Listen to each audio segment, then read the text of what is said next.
have you all found out what is the source of income by which these documents could have been purchased, taken on lease, or whatever? শিক্ষক নিয়োগ কেলেঙ্কারিতে দুর্নীতির গোড়ায় পৌঁছতে চায় আদালত। সত্যের খোঁজে তাই লাগাতার প্রশ্ন ছুড়েছেন কলকাতা হাইকোর্টের বিচারপতি অমৃতা সিনহা। এবার কি তাকে পাল্টা আঘাত আনার চেষ্টা করছে শাসক দল? সে কারণেই কি অভিষেক বন্দ্যোপাধ্যায়ের অঙ্গুলি হেলনে বিচারপতি অমৃতা সিনহার স্বামীকে তলব করেছে মমতা পুলিশ? এভাবেই কি বিচার ব্যবস্থাকে ভয় দেখানোর চেষ্টা করছে?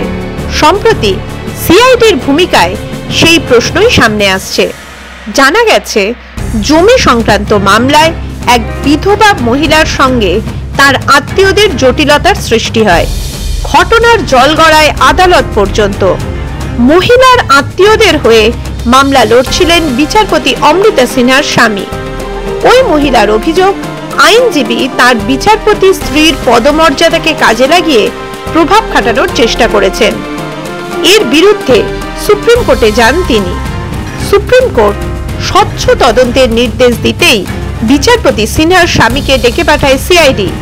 বিরোধীদের দাবি, এভাবে ভয় দেখিয়ে বিচার ব্যবস্থার মুখ বন্ধ করা যাবে না।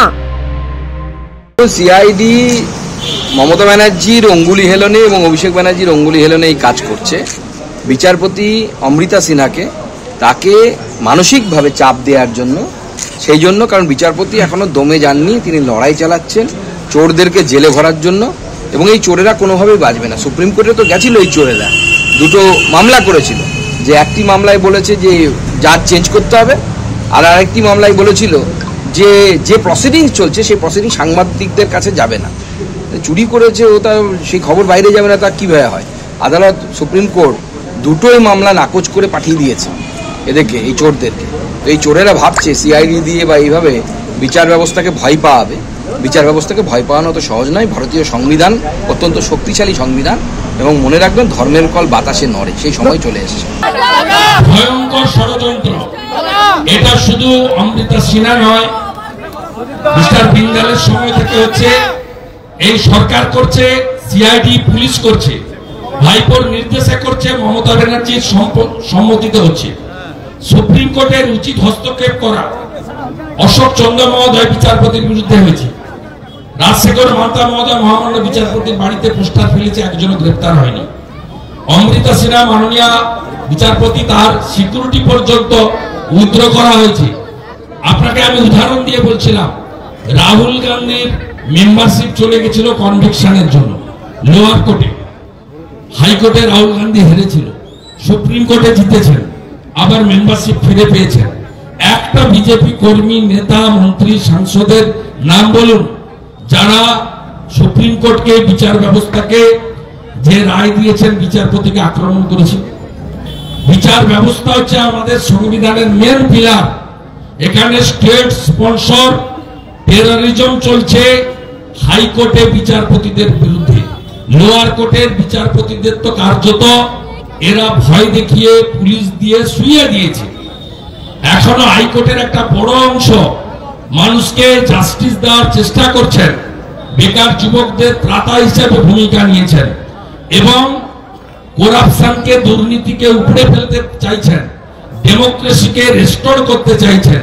সেই কারণে সম্মানীয় বিচারপতিদের শুধু আক্রমণ নয়, তাদের বাড়িতেও আক্রমণ হয়েছে, এবং এটা সম্পূর্ণ false, fabricated, politically motivated by the Mamata Banerjee.